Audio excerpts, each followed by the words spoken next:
Hello అండి, నేను doctor Kalavathi, general and laparoscopic surgeon and proctologist. ఈరోజు ఎక్స్క్లూసివ్గా మనందరం ఎంతో మహిళలు, ముఖ్యంగా ఫ్యామిలీ మెంబర్స్ అందరూ ఎంతగానో బాధపడుతూ ఎంతో ఆందోళన చెందుతున్న విషయము క్యాన్సర్. సో ఇప్పుడు ఓన్లీ క్యాన్సర్ గురించి మాట్లాడుకుందాం. అయితే ఫస్ట్ క్యాన్సర్ అనేది ఏ ఏజ్లో ఎక్కువ వస్తుంది, ఎవరికి ఎక్కువ వస్తుంది, ఎట్లా గుర్తుపట్టాలి, ఎవరిని కన్సల్ట్ అవ్వాలి, ఏమేమి ఇన్వెస్టిగేషన్స్ చేయించాలి, ట్రీట్మెంట్ ఏముంటుంది, సర్వైవల్ రేట్ ఏముంటుంది, దాని గురించి డిస్కస్ చేద్దాం. ఫస్ట్ ఏంటంటే ఏ ఏజ్ గ్రూప్కి వస్తుంది. ముఖ్యంగా 20 years 20 to 25 కోర్స్ ఆ ఏజ్ గ్రూప్లో రొమ్ము క్యాన్సర్ అనేది చాలా రేర్. నేను ఇంతకుముందు వీడియోలో కూడా చెప్పాను. నేను ఆ ఏజ్ గ్రూప్లో దాదాపు 3-4 క్యాన్సర్లు కూడా చూడడం జరిగింది. వాటిని ఎర్లీగా డయాగ్నోస్ చేసి ఎర్లీగా ట్రీట్మెంట్ ఇవ్వడం జరిగింది. వాళ్ళు ఇప్పుడు 10 years అవుతుంది. They are active and they are good now. అప్పుడప్పుడు నా దగ్గరికి మళ్ళీ కన్సల్టేషన్కి వస్తూ ఉంటారు. ఒకవేళ వీలైతే నేను వాళ్ళతో వీడియో ఇప్పిస్తాను. నెక్స్ట్ 35 to 70 years అనేది అది ప్రోన్ ఏరియా, అంటే ఆ ఏజ్ గ్రూప్లో ఉన్న వాళ్ళకి రొమ్ము క్యాన్సర్ వచ్చే అవకాశాలు ఎక్కువగా ఉంటాయి. ఇంకో ఎవరికి వస్తాయి రొమ్ము క్యాన్సర్, ముఖ్యంగా family history first degree family relatives, అంటే మదర్కి కానీ సిస్టర్స్ కానీ ఉంటే వచ్చే అవకాశాలు ఎక్కువ ఉంటాయి. నెక్స్ట్ హెరిడిటరీ కూడా ఉంటుందండి. కొన్ని మనకి BRCA1, 2 అనే హెర్ప్ అనే కొన్ని జీన్స్ ఉంటాయి. అట్లా ఉన్న వాళ్ళకి కూడా రొమ్ము క్యాన్సర్ వచ్చే అవకాశం ఉంటుంది. ఇంకా ఒబీస్ వాళ్ళకి, పోస్ట్ మెనోపాజల్ ఒబీస్, అంటే మెనోపాజ్ అయిపోయిన తర్వాత కొంతమంది సడన్గా లావ్ అయిపోతూ ఉంటారు, వాళ్ళకు వచ్చే అవకాశం ఎక్కువ ఉంటుంది.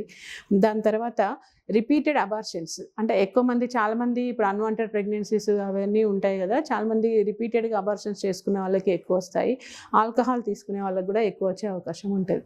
ముఖ్యంగా ప్రొటెక్టివ్ మెకానిజం ఎవరికి ఉంటుందంటే, ఎక్కువ చాలామంది మల్టీపారా పిల్లలు ఎక్కువ ఉన్న వాళ్ళకి, చాలా రోజులు బ్రెస్ట్ ఫీడింగ్ ఇచ్చిన వాళ్ళకి, విటమిన్ సి ఎక్కువ తీసుకునే వాళ్ళకి ప్రొటెక్టివ్ అనేది ఉంటుంది. బ్రెస్ట్ రిస్క్ అనేది తక్కువ ఉంటుంది అనమాట.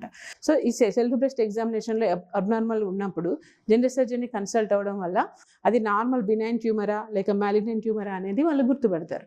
ఒక్కొక్కసారి ఏంటంటే ఈ రొమ్ము క్యాన్సర్ అనేది పెయిన్తో స్టార్ట్ అయ్యి తర్వాత గడ్డలా ఫామ్ అయిపోతుంది. కొంతమందికి ఫస్ట్ గడ్డతోనే స్టార్ట్ అయిపోతుంది. కొంతమందికి నిప్పుల నుంచి డిశ్చార్జ్ స్టార్ట్ అవుతుంది. ఆ డిశ్చార్జ్ అనేది యూజువల్గా మామూలుగా గ్రీనిష్గా ఉండొచ్చు, ఒక్కొక్కసారి బ్లడ్ డిశ్చార్జ్ కూడా ఉండొచ్చు. అదొకటి. కొంతమందికి యాక్సిలాలో లంప్, అంటే ఆంపిట్లో లంప్ స్టార్ట్ అవుతుంది, గడ్డలాగా స్టార్ట్ అయ్యి ఆ తర్వాత మళ్ళీ బ్రెస్ట్లో కూడా మనకి ఆపోజిట్ బ్రెస్ట్లో కానీ సేమ్ బ్రెస్ట్లో కానీ మళ్ళీ అక్కడ నుంచి ఎక్కడికి గడ్డలాగా కూడా మనకి ప్రాక్తా ఉంటుంది అనమాట. సో డిఫరెంట్గా ఉంటుంది. చాలా అది ఎర్లీ స్టేజ్లో లంప్ వచ్చినప్పుడు వెంటనే మనం జనరల్ సర్జన్ కన్సల్ట్ అవ్వడం వల్ల దానికి సంబంధించిన ఇన్వెస్టిగేషన్స్, సింపుల్ ఇన్వెస్టిగేషన్స్ ఉంటుంది. సో మ్యామోగ్రఫీ అని ఒక ఇన్వెస్టిగేషన్ ఉంటుంది. దాంట్లో ఏంటంటే అల్ట్రాసౌండ్ వస్తుంది, ఎక్స్రే వస్తుంది. అది 90 to 95% అక్యురసీ ఉంటుంది ఆ టెస్ట్కి. అది ఇన్వేసివ్ టెస్ట్ కాదండి, జస్ట్ మామూలు ఇన్వేసివ్ అంటే దానికి మనకు ప్రొసీజర్ లాగా బయాప్సీ లాగా కాకుండా జస్ట్ ఎక్స్రే తీస్తారు, అల్ట్రాసౌండ్. అది 95% వరకు అక్యురసీ కంపల్సరీ. క్యాన్సర్ ఉంటే మాత్రం దాంట్లో మైక్రోస్పెక్యులేషన్స్ తెలుస్తాయి.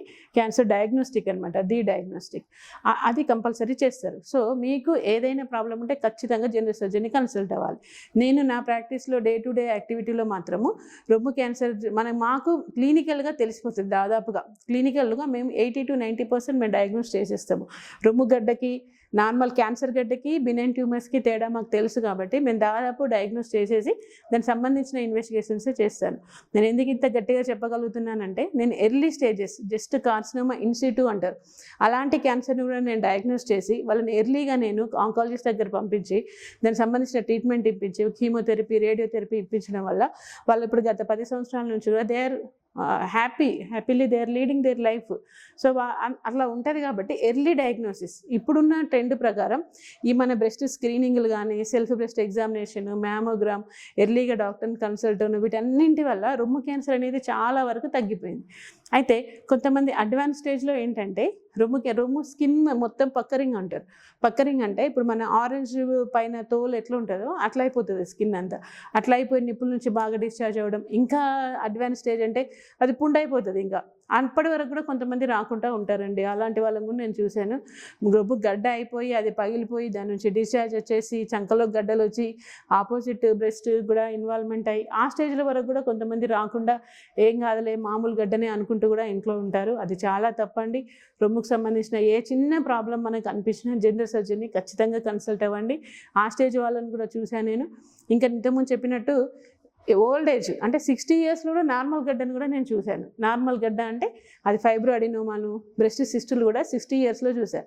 అంటే వాళ్ళకి నేను అన్ని టెస్టులు చేసి అది నార్మల్ అనిపించిన తర్వాతనే దానికి సర్జరీ చేసి మళ్ళీ బయాప్సీ పంపించి అమ్మ ఇది నార్మలే, యు ఆర్ వెరీ లక్కీ అని చెప్పి ఎంతో సంతోషంగా ఇంటికి వెళ్ళిన పేషెంట్స్ కూడా చూశాను నేను.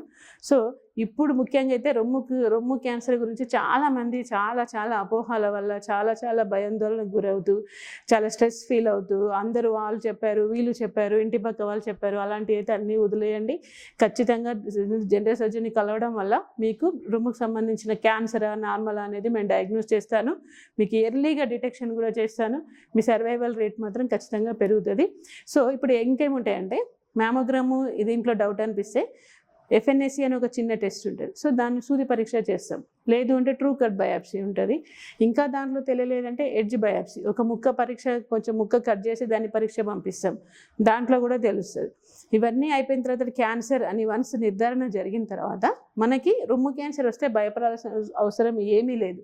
ఎందుకంటే రొమ్ము క్యాన్సర్ వచ్చిన వాళ్ళు సర్వైవల్ రేట్ అనేది ఎక్కువ ఉంటుంది. ఎందుకంటే రొమ్ము మొత్తం తీసేయడం వల్ల యాక్సిలరీ డిసెక్షన్ అంటారు. సో యాక్సిలరీ ఉన్న లింఫ్ నోడ్స్ ఇన్వాల్వ్ అయితే అవన్నీ తీసేయడం వల్ల వాళ్ళకి సర్వైవల్ రేట్ అనేది పెరుగుతుంది. అంటే మనకు దాదాపు తగ్గిపోతుంది. ఎందుకంటే క్యాన్సర్ ఫాలోడ్ బై కీమోథెరపీ ఉంటుంది, రేడియోథెరపీ ఉంటుంది, హార్మోన్ థెరపీ ఉంటుంది, ఇంకా adjuvant therapies, gene therapies. So nowadays చాలా మంచి థెరపీస్ ఉన్నాయి. రొమ్ము క్యాన్సర్ వచ్చినంత మాత్రాన నా జీవితమే అయిపోయింది, ఇంకా లైఫ్ క్లోజ్ అయింది అని వేరే క్యాన్సర్స్ లాగా రొమ్ము క్యాన్సర్ గురించి బాధపడాల్సిన అవసరం ఏమాత్రము లేదండి. ఎర్లీగా ఫస్ట్ నుంచి అదే చెప్తున్నా, early diagnosis, early screening, early diagnosis is very important. ఎందుకంటే ఎంత ఎర్లీగా డయాగ్నోసిస్ అయిపోతే అంత పేషెంట్ సర్వైవల్ అనేది పెరుగుతుంది. ఎవరైనా నా దగ్గరికి పేషెంట్స్ వచ్చినప్పుడు అది నాకు క్యాన్సర్ అనిపించిందంటే నేను వాళ్ళ అటెండర్స్ అందరినీ కూర్చోబెట్టుకొని చెప్తా, ఇది క్యాన్సర్, నాకు 99% క్యాన్సర్లా అనిపిస్తుంది. ఎందుకంటే నా దగ్గర ఇప్పుడు అన్ని టెస్టులు పెట్ స్కాన్ అవన్నీ అయితే ఇక్కడ మన మంచిర్యాలలో అయితే అవైలబుల్ లేవు. సో మేము మ్యామోగ్రామ్ నుంచి, ట్రూ కట్ నుంచి, బయాప్సీ నుంచి డయాగ్నోస్ చేస్తాను నేను. వాళ్ళు కూర్చోబెట్టుకొని చెప్పి మీరు as early as possible, if possible ఈ రోజే వెళ్ళండి ఆర్ మార్నింగ్ వెళ్ళండి. ఎందుకంటే cancer is a semi emergency. So అట్లా తొందరగా వెళ్ళి వాళ్ళు ట్రీట్మెంట్ తీసుకునే వాళ్ళు మళ్ళీ నా దగ్గరికి వచ్చి ఫీడ్బ్యాక్ కూడా ఇస్తారు. మేడం మీరు చాలా ఎర్లీ స్టేజ్లో డయాగ్నోసిస్ చేయడం వల్ల మా అమ్మాయి బాగుంది, మా కూతురు బాగుంది అనుకుంటే చాలామంది వచ్చి ఫీడ్బ్యాక్ ఇస్తే నాకు చాలా హ్యాపీగా అనిపిస్తుంది. సో ఏంటంటే ఎర్లీ డయాగ్నోసిస్ చాలా ఇంపార్టెంట్. అందుకనే మీకు ఫస్ట్ నుంచి చెప్తున్నాను, తొందర డిటెక్షన్, ఏ ప్రాబ్లం అనిపించినా వెంటనే వస్తే వెంటనే డయాగ్నోసిస్ అయిపోతుంది, వెంటనే ట్రీట్మెంట్ జరుగుతుంది. సర్వైవల్ రేట్ మాత్రం ఖచ్చితంగా మంచిగా ఉంటుంది. ఏం టెన్షన్ పడాల్సింది ఏం లేదండి. మీకు ఏ డౌట్ ఉన్నా మమ్మల్ని సంప్రదించండి, మీకు వీలైన సాయం చేస్తాము. ఇంకొకటి, ఇవన్నీ క్యాన్సర్ గురించి. నెక్స్ట్ ఏంటంటే మేల్ బ్రెస్ట్ గురించి మనం నెక్స్ట్ వీడియోలో చూద్దాం. థ్యాంక్ యూ అండి.